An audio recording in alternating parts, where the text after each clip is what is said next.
नमस्कार, मैं हूं आपके साथ प्रियंका शर्मा। रिपब्लिक भारत के कुचिना स्टूडियो में आप सभी का बहुत स्वागत है। दोपहर के 1 बज चुके हैं और वक्त हो चला है सबसे बड़ी बहस का। आज की बहस का विषय होगा संघ का संदेश, हिंदू हो एक। क्यों बार बार एकजुटता को लेकर संदेश दिया जा रहा है? आखिर किस बात के लिए आगाह किया जा रहा है? हिंदुओं को किससे खतरा है? ये बड़ा सवाल है। आपको बता दें, देश की सियासत में इन दिनों 2 शब्दों ने जोर पकड़ लिया है और वो 2 शब्द हैं बटेंगे तो कटेंगे।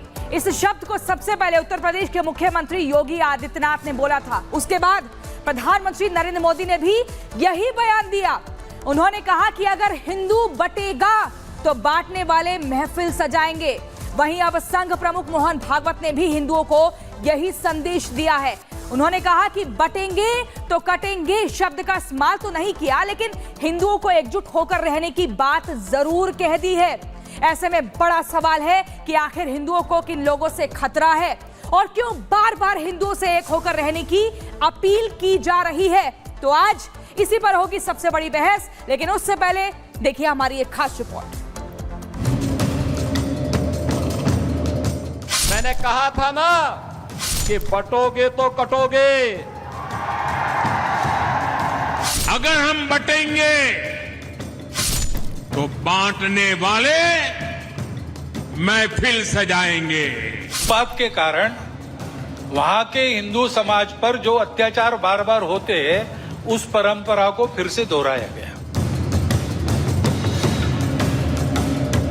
जिस देश की आबादी में 80% हिंदू और 20% मुसलमान हो, उस देश के प्रधानमंत्री से लेकर मुख्यमंत्री और हिंदुओं के सबसे बड़े संगठन के मुखिया को अगर ये कहना पड़े कि एकजुट होकर रहो, तो इसका मतलब है कि बात बहुत आगे तक बढ़ गई है। ताजा मामला संघ प्रमुख मोहन भागवत से जुड़ा है। नागपुर में दशहरा रैली के मौके पर आरएसएस प्रमुख मोहन भागवत लोगों को संबोधित कर रहे थे, तो उन्होंने मंच से हिंदुओं से एकजुट होकर रहने की अपील कर डाली। मोहन भागवत ने बांग्लादेश का जिक्र करते हुए कहा कि अल्पसंख्यकों पर अत्याचार की परंपरा दोहराई जा रही है। इसके पीछे कट्टरपंथी सोच है और इन कट्टरपंथियों का मुकाबला करना है तो हिंदुओं को संगठित और मजबूत होना होगा। उस उत्पात के कारण वहां के हिंदू समाज पर जो अत्याचार बार बार होते हैं, उस परंपरा को फिर से दोहराया गया।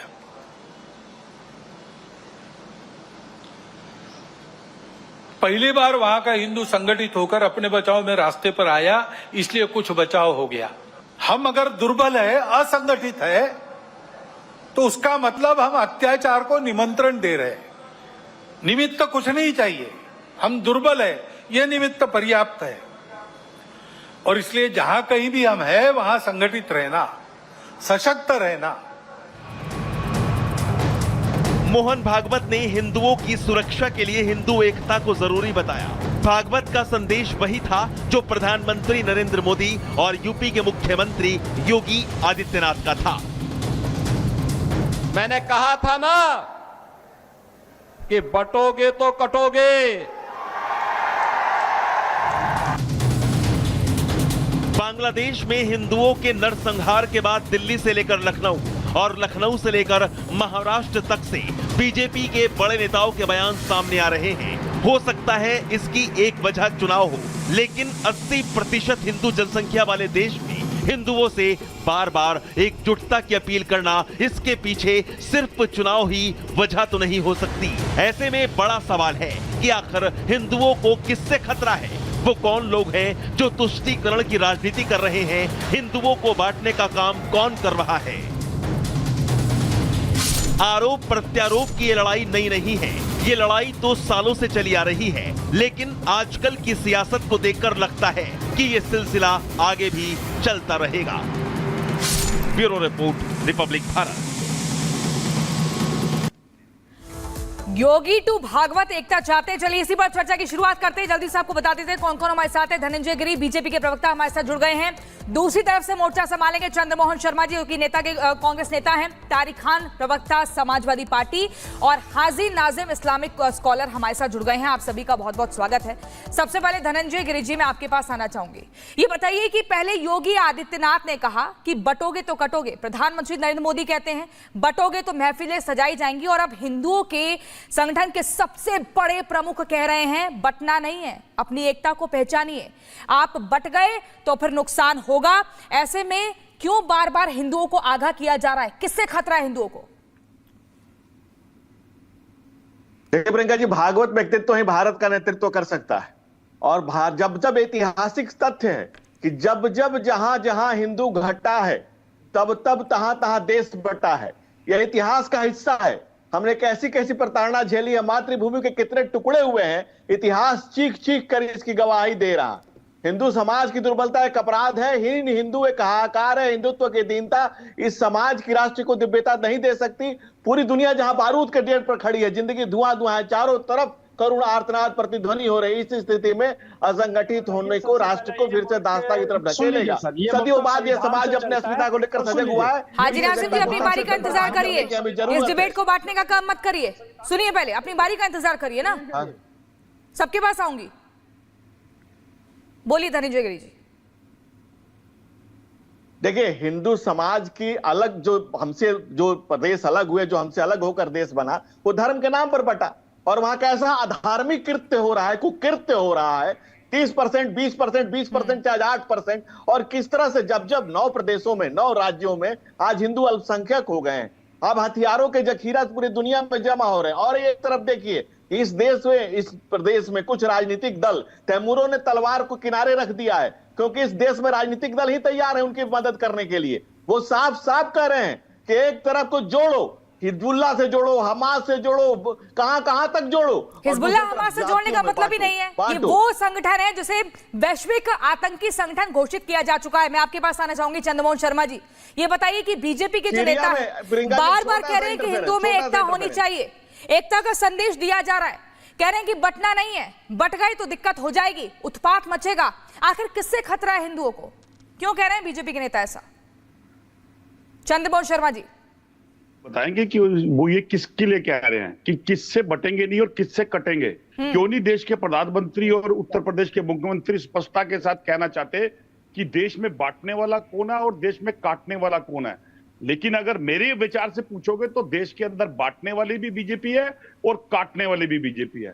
क्योंकि देश में बांट कर सत्ता की लालच में सत्ता को ले लेना और देश के रोजगार युवाओं से छीन लेना, व्यापारी से उसके हाथ को छीन लेना और माता से उसकी सुरक्षा ले लेना और बहनाओं को के लिए उनके साथ आपराधिक प्रवृत्ति पैदा कर देना, ये बीजेपी की देन है देश के अंदर।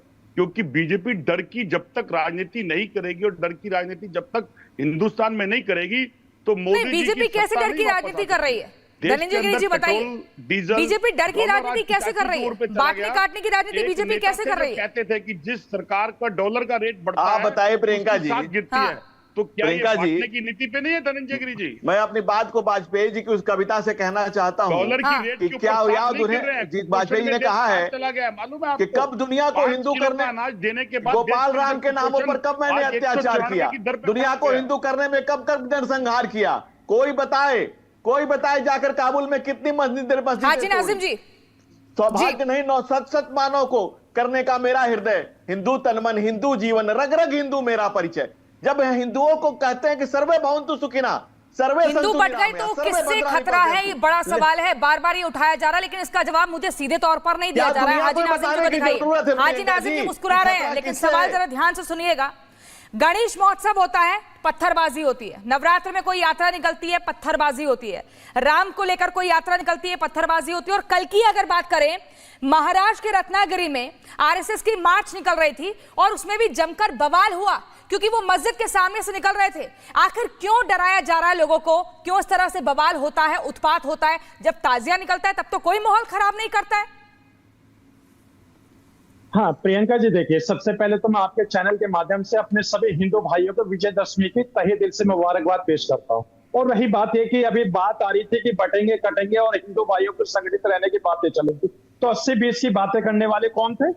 और जिस तरीके की बात ये कर रहे हैं, तो मैं ये कहना चाहता हूँ प्रियंका जी, ये मुल्क संविधान से चलता है और जो संविधान है उस संविधान को हम मानते हैं और संविधान से अच्छी तरह परिचित है। लेकिन मुझे लगता है कि जहां तक लगता है कि इन लोगों को संविधान पे विश्वास नहीं है, इसलिए बार बार ये इस तरह की बात करते हैं। हम तो कहते हैं कि हिंदू भी, मुस्लिम भी, सिख भी, ईसाई भी सब एकजुट बन करें, लेकिन ये कौन सी परिस्थिति आ जाती है कि हिंदू संगठित रहे। भाई यहाँ पर कौन सा युद्ध होने जा रहा है, यहाँ पर कौन सी भारी ताकत आकर हमारे हिंदू भाइयों को खतरा पैदा करने चाहिए। ये सिर्फ और सिर्फ मुस्लिम समाज को किस तरीके से बाहर से कोई खतरा ही नहीं है, किस तरीके से तुष्टि करें। दुर्भाग्य की बात है कि देश संविधान से चलता है लेकिन चल नहीं पा रहा है, डराया धमकाया जा रहा है। हिंदुओं की कोई धार्मिक यात्रा निकलती है तो पत्थर फेंके जाते हैं, मारपीट होती है, उत्पात होता है। तारिक खान, समाजवादी पार्टी के प्रवक्ता, ये बताइए कि बार बार जो लोगों को बांटने का काम किया जा रहा है, तुष्टीकरण की राजनीति जो लोग कर रहे हैं, जो कुछ राजनीतिक दल कर रहे हैं, क्या इसके पीछे वजह क्या है? क्या इसीलिए बार बार कह रहे हैं प्रधानमंत्री से लेकर मुख्यमंत्री तक, मोहन भागवत तक, कि बटना नहीं है, एकजुट रहना है? ये राजनीति कश्मीर में सिलेंडर बांट रहे थे 2-2 4-4 अमित शाह, तब क्या कर रहे थे? जब चंद्रबाबू नायडू नमाज पढ़ाने वाले लोगों को जाकर वहां तनख्वाह दे रहे हैं और हज के लिए 1-1 लाख रुपए दे रहे हैं, वो क्या है? तुष्टीकरण नहीं है। स्टेट के हिसाब से राजनीति करेंगे आप, फिर हिंदुत्व की बात करेंगे। और एक बात कहता हूं, आपको 36% वोट मिला लोकसभा में, बचा 64%।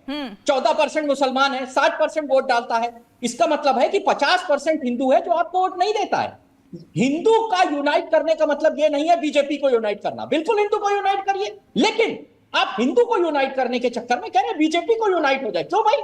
हिंदू तो कांग्रेस को भी वोट देता है, समाजवादी पार्टी को वोट देता है, हमारे अध्यक्ष हिंदू, उनके अध्यक्ष हिंदू, और वोट शेयर बताता है कि 50% हिंदुओं ने बीजेपी को वोट नहीं दिया क्योंकि मुसलमान 14% है, पोल 7% करता है, और आप कहते हैं 5-6% आपको भी देता है।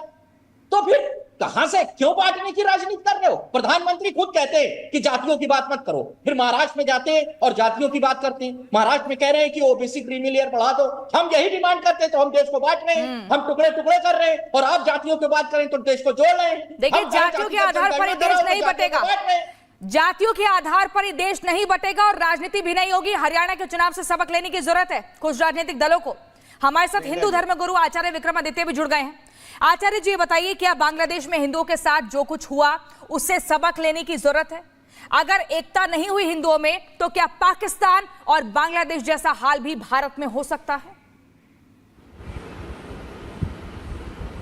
देखिए, लगातार बांग्लादेश जैसी स्थिति है भारत में हो रही है। मैं कहूँगा हो नहीं सकता है, हो रही है।